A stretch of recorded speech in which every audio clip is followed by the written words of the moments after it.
In the autumn of 1887, high in the Dakota hills, folks passing Silas Marsh's new cabin would stop their wagons and just stare. He wasn't chinking logs or splitting shingles. He was digging, inside his own house, like a man planning to bury something. He'd already laid a solid floor of thick planked pine. Now he was tearing the heart out of it, creating a shallow pit that ran the length of the main room.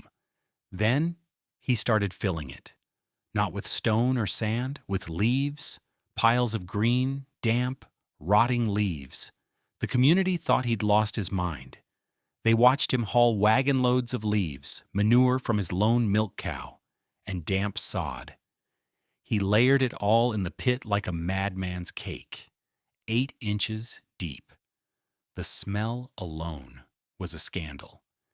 And when the winter of 1888 hit with the kind of speed and fury that scours names from family Bibles, that crazy, stinking floor would prove the difference between survival and surrender.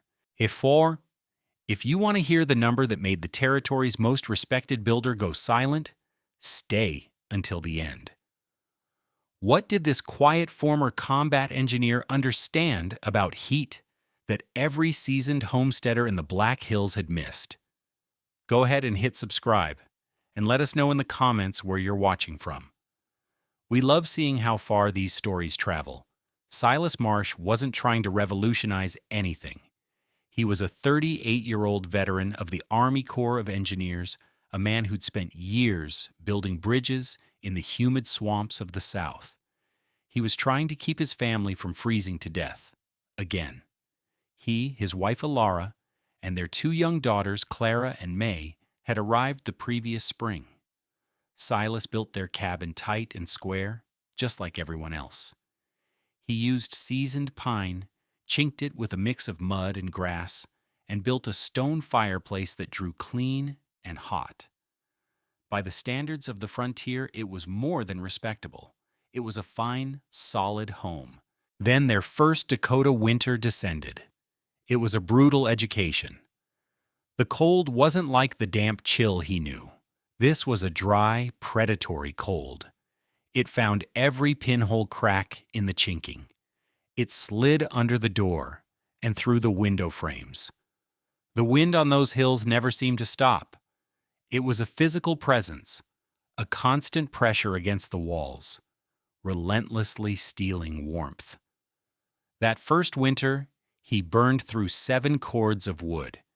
He was out chopping in blistering cold nearly every day, his hands splitting open in the dry air. The fireplace, for all its fine draft, seemed to be an enemy. It consumed wood at a terrifying rate, but most of the heat went straight up the chimney. The cabin itself never truly got warm, it just got less cold.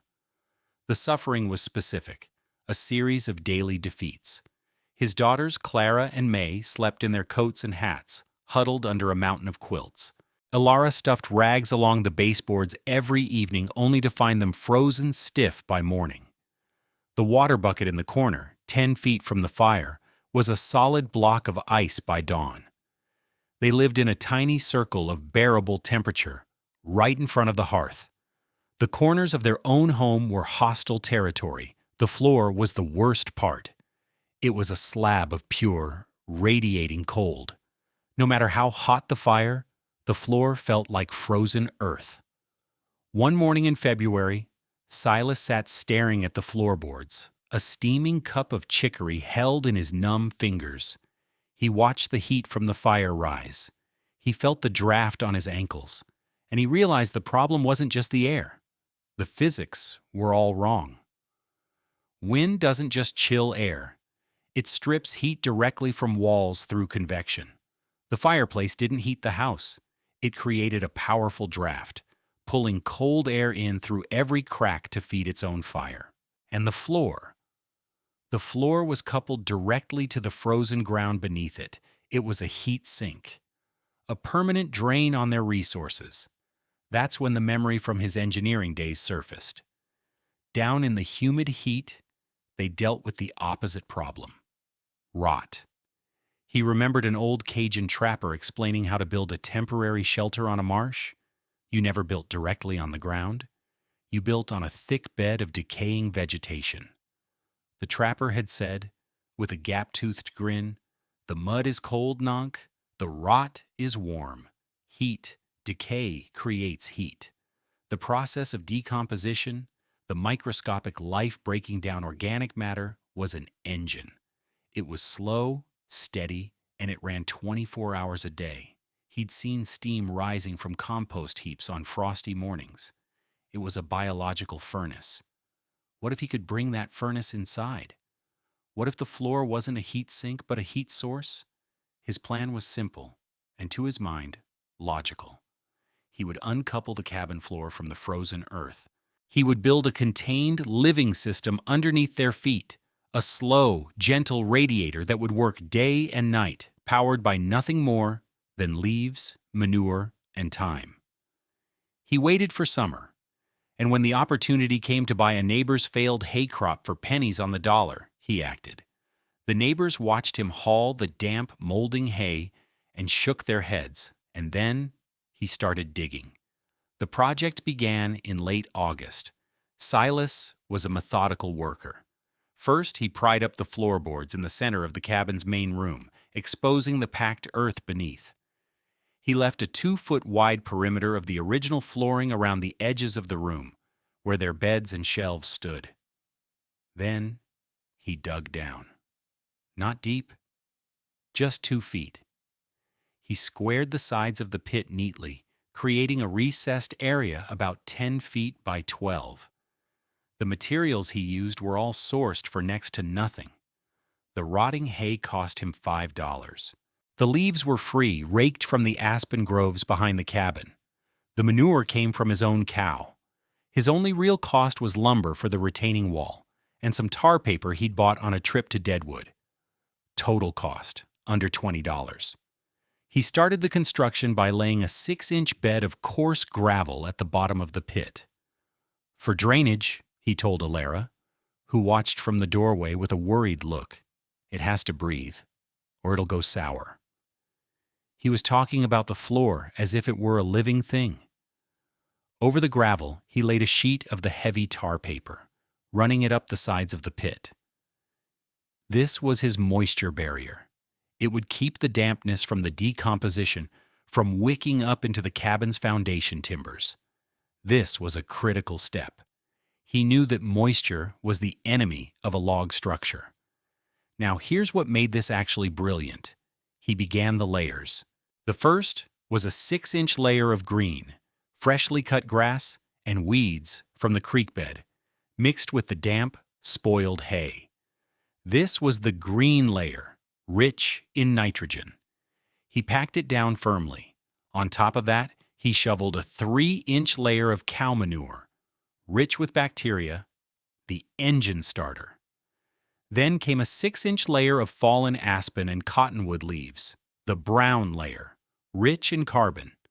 He watered each layer lightly with a bucket, just enough to make it damp, not sodden.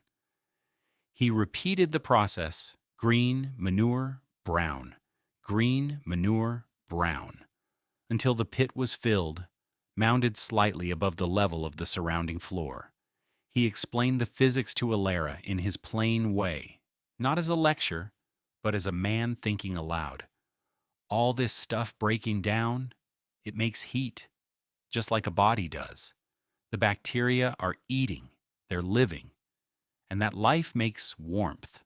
It needs air, it needs water, and it needs a balance of greens and browns. He then topped the entire thing with a 4-inch layer of clean, dry sod, laid grass side down, followed by 2 inches of packed earth from the pit. The final layer was a fresh set of pine floorboards, which he laid directly on top of the packed earth, leaving small gaps between them. He didn't nail them down hard. They need to be able to breathe, he said. He cut small, discrete vents along the baseboards at either end of the room, covering them with mesh. This would allow for slow, steady air circulation, preventing the buildup of bad gases and keeping the decomposition process aerobic, with oxygen, which generates more heat and less smell than anaerobic decomposition. The result looked almost normal. The floor was now slightly raised in the center of the room, a gentle swell, like a small hill. But from the outside, nothing had changed. The strangeness was contained. The work took him 2 weeks. By mid-September, it was done. Alara ran her hand over the new floorboards. They felt solid, but the idea of what was underneath them was deeply unsettling. "Silas," she said one evening, her voice quiet, "people are going to think we've lost our minds. They already do." Silas looked at the hearth, then at his daughters playing on the floor. He just nodded. Let them. He wasn't building for them. The ridicule started before the first snow. It began with curiosity, then shifted to suspicion, and finally settled into open mockery. The story of what Silas Marsh was doing in his cabin spread through the small community like a grass fire. The first to deliver a formal verdict was August Schmidt. Schmidt was a German carpenter who ran the small sawmill in the next valley. He was a master of his craft, a man who believed in plumb lines, square corners, and the time-tested traditions of building that had been passed down for centuries. He had built half the cabins in the region, and his work was known to be flawless. He arrived one afternoon in his wagon, ostensibly to discuss a lumber order, but Silas knew the real reason for the visit. Schmidt stepped inside, his sharp blue eyes taking in everything. He noted the raised floor immediately. He walked over, stamped his boot on it. It was solid. "I hear you're trying a new kind of foundation," Schmidt said, his voice heavy with a German accent and skepticism. "Just a different kind of floor," Silas replied, keeping his voice level. Schmidt knelt, sniffing near the gaps in the boards. He wrinkled his nose. There was a faint, earthy smell, like a forest floor after a rain. Not foul, but organic. "Marsh," he said, standing up and dusting his trousers, "you are inviting rot into your house. Not just rot, dampness, mold. This will destroy your foundation timbers within 2 years. The moisture will creep up the logs. You will have sickness in your family. This is not how a man builds a house." His objection was technical, specific, and sounded entirely reasonable. It was the voice of professional experience against amateur foolishness. "I put in a vapor barrier and drainage," Silas said simply. Schmidt just shook his head, a look of profound disappointment on his face. "There is a right way to build. This is not it. You are a fool if you think you are smarter than 100 years of practice." Silas didn't argue. "Just trying something different, August." The public humiliation came a week later at the trading post. Jedediah Stone, a big, barrel-chested trapper with a booming voice and a cruel sense of humor, saw Silas loading sacks of flour into his wagon. Stone had a small audience of ranchers and homesteaders loafing on the porch. He bellowed, loud enough for everyone to hear, "Hey, Marsh, heard you're living in a manure pile now. I reckon you ain't building a home. You're digging a grave." A wave of rough laughter followed. Silas didn't turn around. He finished loading his wagon, tied down the canvas, and climbed into the driver's seat. He didn't give Stone the satisfaction of a reaction, but he heard the nickname they'd given him, Compost Silas. The name stuck. The mockery became a constant, low-grade hum in their lives. Wagons would slow as they passed the Marsh cabin, the occupants pointing and whispering. At the small church services on Sunday, Alara felt the women's eyes on her. Conversations would stop when she approached. The pity in their glances was worse than outright scorn. One of the women from the quilting circle, Mrs. Gable, pulled her aside with feigned concern. "My dear, if Silas is unwell, you must tell someone. There is no shame in it." Alara's face burned. The institutional skeptic arrived in October. Mr. Abernathy was a land agent for the territorial government, a man in a dusty suit who carried a clipboard and an air of minor authority. He had heard the rumors. He was polite, but firm. Mr. Marsh, I'm required to inspect homesteads for basic fitness. There are concerns about sanitation. He, too, inspected the floor. He, too, sniffed the air. He made notes on his clipboard. "This is not in any manual I've seen," he said, his brow furrowed. "I can't approve it, but I can't rightly condemn it either. But I am noting it in my report as a potential hazard, a significant one." But the cut that went deepest came from family. Elara's brother, Thomas, who had a homestead 5 miles down the valley, came for dinner. He was a good man, but a conventional one. After the girls were put to bed, he cornered Silas by the hearth. His voice was low, filled with genuine worry. "Silas, what are you doing? People are talking. They're not just laughing anymore. They think you're incompetent, or that you're scared of the winter and it's made you crazy. Maybe both. You're making a fool of yourself, and you're making a fool of my sister." This was the attack that bypassed Silas's calm exterior. It wasn't about engineering. It was about his duty as a husband and a father. He looked at Thomas, the firelight flickering on his grim face. "I'm not trying to impress anyone, Tom," he said, his voice tight. "I'm trying to keep my family warm." "By filling your house with dirt?" Thomas shot back. "You're going to get them all sick." By November, not one person in the valley thought Silas Marsh had solved anything. They thought he'd built a monument to his own stubborn pride, a stinking, rotting testament to a fool's errand.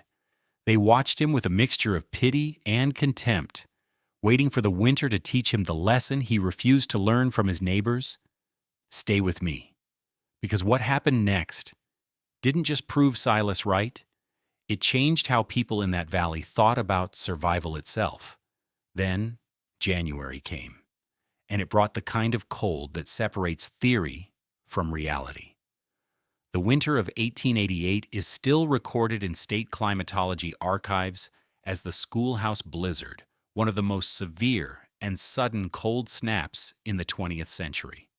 It didn't arrive with a slow decline in temperature. It fell like a hammer. On January 11th, the temperature was a mild 20 degrees Fahrenheit. Children went to school in light coats. By the afternoon of January 12th, the sky turned a strange, leaden gray. The temperature dropped 40 degrees in 3 hours. A fine, powdery snow began to fall, driven by a wind that rose from a breeze to a gale to a screaming 60-mile-per-hour monster. The temperature plummeted. January 12th, overnight, minus 20 degrees Fahrenheit. January 13th, minus 35 degrees Fahrenheit. By January 14th, the thermometer on the porch of the trading post read minus 42 degrees Fahrenheit. And that didn't account for the wind chill, which experts later estimated to be below minus 70 degrees Fahrenheit. For 5 consecutive days, the thermometer never climbed above minus 20. The snow didn't fall so much as it flew horizontally, a blinding white wall that erased the world. Drifts buried fences, then sheds, then entire lean-tos. The valley hunkered down. Survival became a simple, brutal equation of wood versus cold.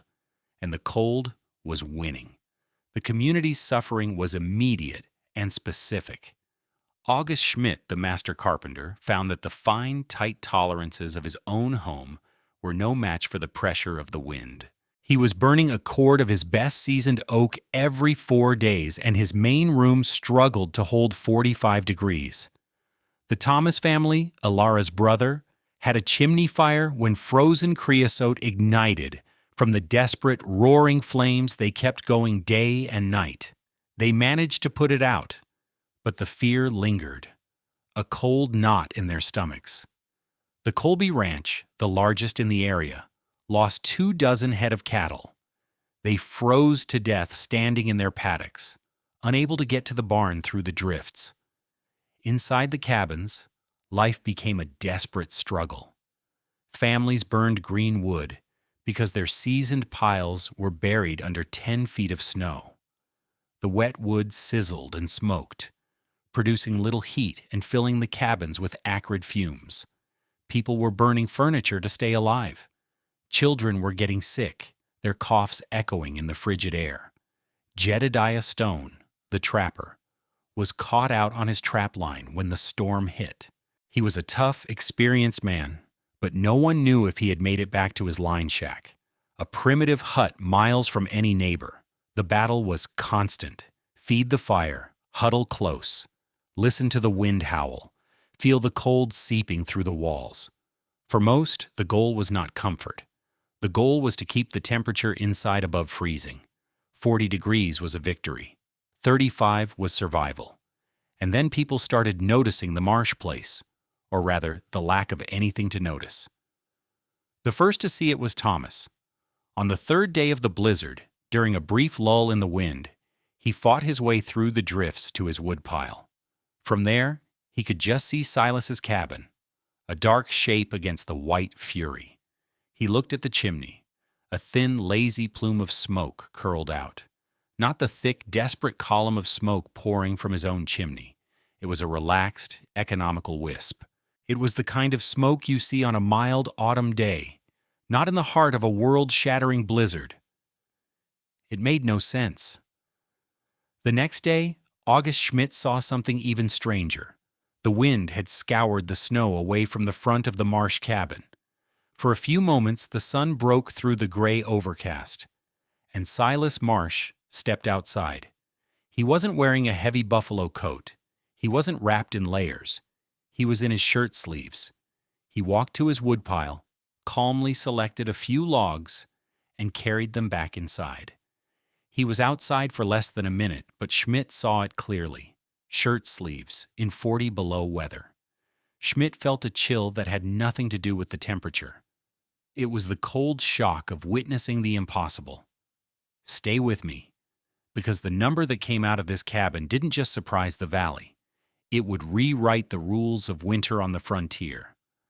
The first knock on the door came on the evening of the fourth day. It was a frantic, desperate pounding. Silas opened it to a figure caked in ice and snow, barely recognizable as a man.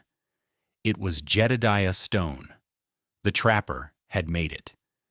He'd spent 2 days pinned down in his line shack, and when his firewood ran out, he made a desperate run for the nearest homestead. His marsh, he croaked, his beard a solid block of ice. For the love of God, I'm freezing. Silas pulled him inside, and the warmth hit Jedstone like a physical blow. He staggered, his eyes wide. It wasn't the scorching, dry heat of an overstoked fire. It was a gentle, pervasive warmth. It was everywhere. He looked around, bewildered. The cabin was calm. The fire in the hearth was burning low and steady, not roaring. Elara was sitting at the table mending a shirt. The 2 girls were on the floor playing with corn-husk dolls. They were in their bare feet. Jed just stared, bare feet, on the floor, in January. He looked from their feet to Silas. How? Was all he could manage to say. Silas simply handed him a mug of hot broth. Jed, the cruel mocker, the man who had bellowed with laughter at Silas's expense, sat by the fire, shivering uncontrollably, saved by the very man he had ridiculed. He didn't speak another word all night. He just soaked in the impossible warmth. The official vindication arrived 2 days later, after the wind had died down. August Schmidt, the master carpenter, arrived on horseback. He wasn't there to gloat or to see the failure he had predicted. He was a man of logic, and he had seen something that defied it. He had to understand. Elara let him in. Like Jed, the warmth struck him the moment he crossed the threshold. It was a deep, radiant heat. He took off his heavy coat, then his wool jacket. He was still too warm. He looked at Elara, who was working at the cook stove in a simple cotton dress. Behind her, through the opening to the main room, Schmidt saw the girls at the table, doing their lessons. Not in coats, not wrapped in blankets, in dresses. "Everything all right, August?" Elara asked, her voice calm. Schmidt couldn't form a coherent sentence. He just gestured around the room. "How is this possible?" he finally asked Silas, who was oiling a piece of tack. "The floor," Silas said. "The floor is supposed to be the coldest part of the house," Schmidt stated. "It was a fundamental law of building." "Not this one," Silas said. He gestured for Schmidt to come closer. The carpenter knelt cautiously and placed his palm flat on the pine floorboards. He flinched back as if he'd touched a hot stove. It wasn't hot. It was warm. Warmer than the air in the room. He pressed his hand down again, his expression shifting from disbelief to profound confusion. He looked at the wall thermometer. The mercury sat clearly at 68 degrees Fahrenheit. Let that sink in for a moment. 68 degrees? Outside, it was still 22 degrees below zero. A temperature differential of 90 degrees. Schmidt had families on his lumber list who were burning wood as fast as they could and celebrating if they could keep their cabins at 40. "What is your fuel consumption?" Schmidt asked, his voice now that of a student, not a master. "We're burning about a quarter of a cord a week," Silas answered. "Maybe a little less." Schmidt's mind did the math. A quarter of a cord a week. Most families were burning a full cord, or more, just to stay alive. The Marsh family was achieving a level of comfort that was unheard of, using less than a third of the fuel. The difference wasn't incremental, it was categorical. Schmidt, a man who trusted tools and measurements above all else, had brought a small, precise industrial thermometer with him. He asked permission to take a reading. He placed the device on the floorboards in the center of the room. They waited in silence. After 5 minutes, Schmidt picked it up. He stared at the dial. He checked it again. He held it up to the light. "The surface temperature of these boards," he said, his voice a hoarse whisper, "is 74 degrees. 74 degrees. The floor itself was a radiator. The gentle, constant heat from the slow, aerobic decomposition beneath was rising through the wood, warming the entire cabin from the ground up. It eliminated the coldest part of the house and turned it into the furnace. The small fire in the hearth was only needed to supplement the floor's heat and warm the air, not to fight a losing battle against the frozen ground. Silas had kept meticulous records, an old habit from the army. He had a logbook with daily notes. Outside temperature, inside temperature, wood consumed. The data was undeniable. While his neighbors were desperately trying to heat their houses from the top down with a fireplace, he was heating his from the bottom up with biology. August Schmidt walked back to the door and put on his coat. He stood for a long moment, looking not at Silas, but at the warm, solid floor. He was a proud man, a man whose identity was built on his expertise. He turned to Silas, and the look in his eyes was one of complete and total reassessment. He said 2 words, his voice thick with the weight of a lifetime of certainty being shattered. "I was wrong." He paused, then added, his voice barely audible, "We have all been doing this wrong." The real victory wasn't in Schmidt's admission. It was in the quiet dignity of the cabin. Children did their schoolwork without shivering. Elara cooked in normal clothes. They slept through the night, not waking to feed a starving fire. Silas's system hadn't just made the cabin warmer. It had turned winter from something to be survived into something to be lived through. It had given them back their home. Word spread fast. It wasn't gossip anymore. It was news. Jedediah Stone, humbled and alive, told his story at the trading post, and no one laughed. They listened with a new kind of respect. August Schmidt, a man whose word was bond, began telling his clients that their thinking about heat was fundamentally flawed. The first convert was Thomas, Elara's brother. His chimney fire had scared him badly, and his family was still recovering from the cold. He came to Silas, not with doubt, but with a notepad and a pencil. He asked questions for 2 hours. Silas answered everyone. That spring, Thomas dug up his own floor. He built a smaller, simpler version of the compost floor, using materials from his own land.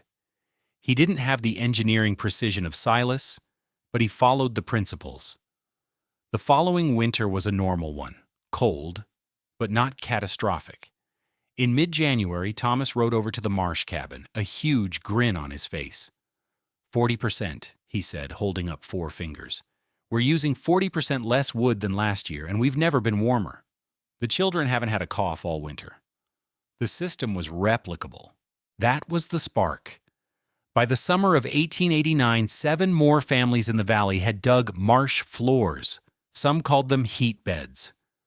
By the following winter, there were nearly 20. Each family adapted the design to their own cabin, their own materials. Some used sawdust from Schmidt's mill, others used spoiled grain. The principle was the same. Feed the heat, don't fight the cold. Mr. Abernathy, the land agent, returned the next year. He brought with him a professor from the agricultural college in Brookings. They spent a full day at Silas's cabin with calibrated thermometers and air quality testers. They measured the temperature of every surface, the humidity, the airflow from the vents. The professor filled a notebook with data. 6 months later, the college published an agricultural extension bulletin titled Subfloor Thermal Generation Using Organic Compost. It detailed the marsh method, with diagrams and temperature charts. It was distributed to homesteaders across the territory. What Silas Marsh had built in 1887, using principles he learned in the swamps, and knowledge as old as farming, anticipated by nearly a century what modern building scientists would rediscover and call passive geothermal and radiant floor heating. He never called it that. He just called it common sense. Years later, when a traveling journalist asked him about his invention, Silas just shook his head. "This isn't new," he said, his voice as steady and plain as it had always been. "Nature has been warming the earth this way forever. I just brought it inside." The cabin still stands, though the family has long since moved on. The floor was eventually filled in, a relic of a forgotten technique. But the story remains. It serves as a reminder that sometimes the most profound solutions aren't found in new technologies, but in a deeper understanding of the world that is already there. The frontier didn't reward stubbornness or tradition for its own sake. It rewarded what worked. Drop a comment. Where are you watching from? And what's the coldest winter you've ever had to face? Subscribe for another story of frontier ingenuity every week. This video presents historically inspired reconstructions of survival techniques. The specific characters, names, and dialogues are fictional, but the engineering and scientific principles are based on real historical practices and building science.